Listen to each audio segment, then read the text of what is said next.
हाय दोस्तों, कैसे हो आप सब। Welcome back to my channel. सबसे पहले आप सभी को हैप्पी रिपब्लिक डे। तो आज की वीडियो बहुत ज़्यादा स्पेशल है। आज की वीडियो में आपको मैं शिव जी की 7 बहुत ज़्यादा अच्छी कहानियाँ सुनाने वाली हूँ जो आपने नहीं सुनी होंगी। तो चलो शुरू करते हैं। तो उससे पहले वीडियो को लाइक करें, चैनल को सब्सक्राइब करें और कमेंट में बताएं आपको मेरी कहानियाँ कैसी लगी। तो चलो, पहली कहानी है कार्तिकेय की कहानी, देवों के देव महादेव की कहानी। एक बार की बात है, तारकासुर नाम का एक असुर बहुत कठोर तपस्या कर रहा था। उसकी तपस्या से प्रसन्न होकर ब्रह्मदेव ने उसे वरदान दिया कि उसे सिर्फ शिव जी का पुत्र ही मार पाएगा। इस शक्तिशाली वरदान को पाकर तारकासुर बहुत घमंडी हो गया। उसने स्वर्गलोक और पृथ्वीलोक पर उपद्रव मनाना शुरू कर दिया। मतलब वो सबको मारने लगा, सबको काटने लगा। उसके उत्पात से देवता परेशान हो गए। उन्हें शिवजी से तारकासुर को रोकने का अनुरोध किया। उस समय तक शिवजी का कोई पुत्र नहीं था। पुत्र बनाने के लिए शिवजी ने 6 चेहरे बनाए। हर चेहरे पर एक तीसरा नेत्र भी था। इन आंखों से चिंगारियां निकली और उनसे 6 बच्चे बने। शिव की पत्नी पार्वती बहुत प्रसन्न हुई और सभी बच्चों को गोद में लेकर गले से लगाने लगी। उन्होंने इन बच्चों को इतने जोर से गले लगाया कि 6 बच्चे मिलकर 6 सिर वाले एक बच्चे में बदल गए। इस बच्चे का नाम कार्तिकेय रखा गया। इस प्रकार शिव पुत्र कार्तिकेय ने देवताओं की सेना लेकर तारकासुर से लड़ाई लड़ी और उसे मार डाला। तभी से कार्तिकेय को युद्ध का देवता कहा जाने लगा। चलो अब चलते हैं दूसरी कहानी में। अगली कहानी है व्यापारी का बेटा। एक धनी व्यापारी था। उसके मन में एक बेटे की चाहत थी। उसने शिव की पूजा की। शिव जी ने उसे पुत्र प्राप्ति का वरदान दिया, लेकिन यह भी कहा कि वह पुत्र केवल 12 वर्ष तक ही जीवित रह पाएगा। व्यापारी ने और अधिक लगन से पूजा पाठ शुरू कर दी। जब उसका बेटा 11 वर्ष का हुआ तो उसने उसे धर्म की पढ़ाई के लिए काशी भेज दिया। रास्ते में लड़का राजधानी में रुका। वहाँ राजकुमारी का विवाह हो रहा था और दूल्हा काना था, लेकिन उसका पिता यह बात छुपाना चाहता था।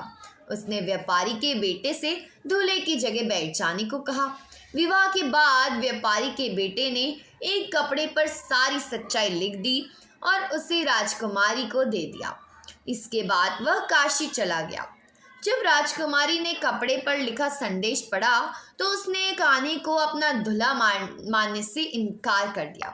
व्यापारी की बेटे की प्रतीक्षा करने लगी। जब व्यापारी का बेटे की आयु 12 वर्ष की हो गई तो उसकी मौत हो गई। व्यापारी के पूजा पाठ और भक्ति से शिव जी प्रसन्न हो गए। उन्होंने उसको फिर से जीवित कर दिया। व्यापारी का बेटा राजकुमारी को पत्नी के रूप में लेकर घर आ गया। इसलिए कहते हैं, जो भी शिव जी की पूजा पूरे सच्चे मन से करता है उसकी हर आराधना पूरी होती है। अगली कहानी है काली को रचना कैसे की। मतलब काली को शिव जी ने कैसे रचा। दुर्गा अथवा पार्वती को प्रचंड अवतार को ही कहा जाता है काली। असुरों से युद्ध करते समय दुर्गा ने सोचा कि चंड और मुंड नाम के असुरों को मारने के लिए हिंसक और विनाशक रूप धारण करना चाहिए। गुस्से में आकर दुर्गा ने अपने तीसरे नेत्र से तेज बिजली निकाल दी। उस समय इस बिजली से नारी की एक काली आकृति प्रकट हुई। उसकी आँखें सुलग रही थी और बाल बिखरे हुए थे। उसकी लाल जीभ चमक रही थी। हीरे या सोने के गहनों के बजाय वह मनुष्य की खोपड़ी की माला पहने हुए थी। उसके 3 हाथों में त्रिशूल, तलवार और मनुष्य की खोपड़ी थी। चौथे हाथ में वह आशीर्वाद दे रही थी। पूरी तरह से रक्त पिपासु दिख रही थी। वह देवी असुरा को मारने चल रही थी। उसने चंड और मुंड को मार डाला। इस तरह उसका नाम चामुंडा पड़ गया। इसके बाद शिवजी प्रकट हुए और उन्होंने काली के विनाश को रोकने के लिए अपने आप को उसके पैरों पर गिरा दिया। शिव ने अपने पैरों के नीचे गिरा दे काली को अपनी गलती महसूस की और उसने मरकाट बंद कर दी। मतलब अपने पति के ऊपर उनने गलती से पैर रखने वाली थी, तभी उन्हें देखा तो उन्हें पता चला अरे ये क्या, तो उनने इससे उनका क्रोध शांत हुआ और उनने ये सब बंद किया। अगली कहानी है बच्चा जो कभी बूढ़ा नहीं हुआ। मृकंडू ऋषि ने शिव की तपस्या करके पुत्र का वरदान मांगा। शिव प्रकट हुए और पूछने लगे, तुम अधिक आयु वाला साधारण पुत्र चाहते हो अथवा मात्र 16 वर्ष की आयु वाला बुद्धिमान और तेजस्वी पुत्र चाहते हो। मृकंडू ने सोचा, अगर मैं बुद्धिमान पुत्र मांगता हूँ तो वह 16 वर्ष की आयु में ही मर जाएगा, लेकिन अगर मैं अधिक आयु वाला पुत्र मांगता हूँ तो वह बुद्धिमान नहीं होगा। उन्होंने बुद्धिमान पुत्र मांग लिया। कुछ ही दिनों में उनकी पत्नी ने एक पुत्र को जन्म दिया जिसका नाम उन्होंने मार्कंडेय रखा। वह बहुत सुंदर, बुद्धिमान, दयालु और सभी गुणों से परिपूर्ण था। जब मार्कंडेय 16 वर्ष का होने वाला था तो उसके माता पिता ने उसे उसकी मृत्यु की बात बता दी। मार्कंडेय कहने लगा, मैं नहीं मरूंगा, मैं शिव की पूजा करूंगा। उसने हर दिन शिव की पूजा करनी शुरू कर दी। उसके 16वें जन्मदिन पर यमराज से लेने आ पहुंचे।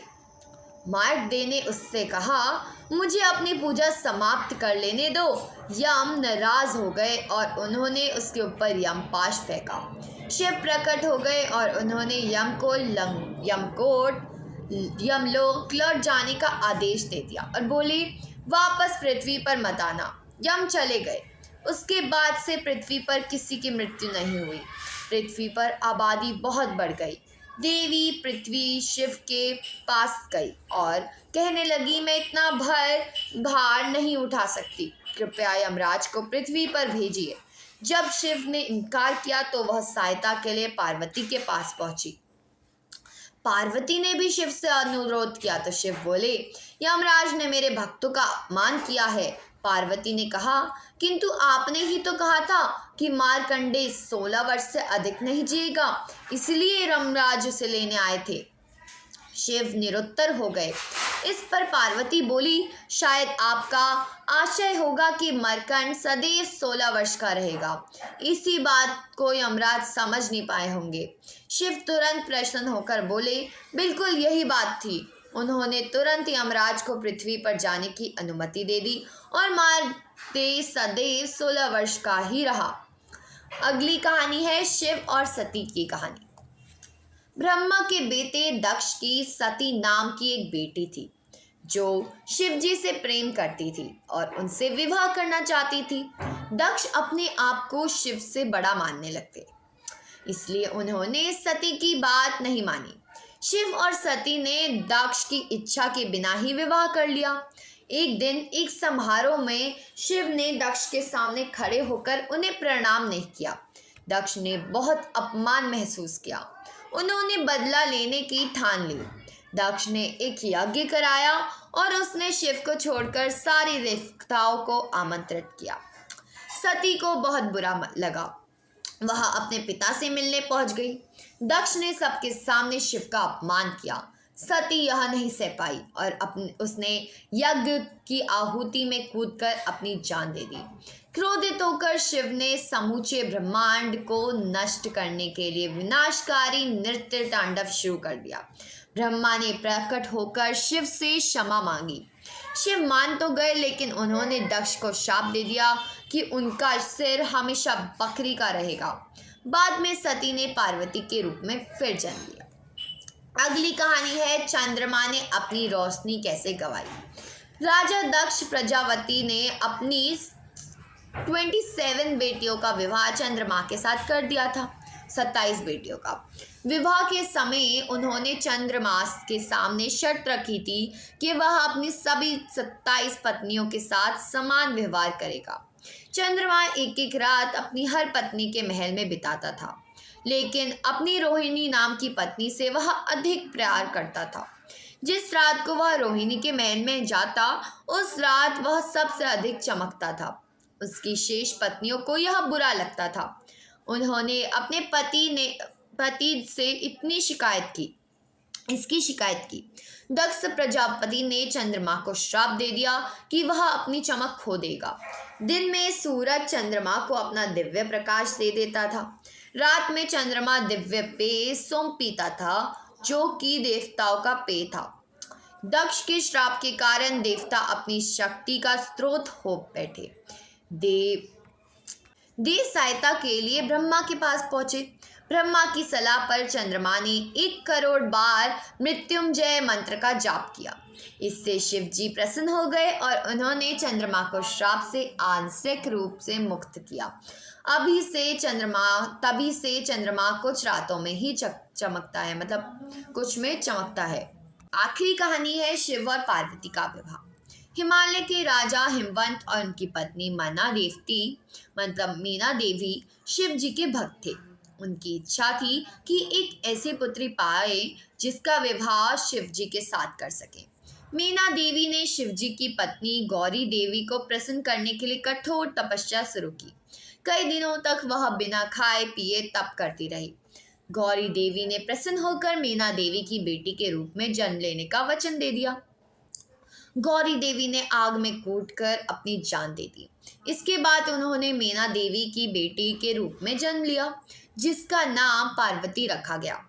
पार्वती ने जब बोलना शुरू किया तो उनके मुंह से पहला शब्द शिव ही निकला।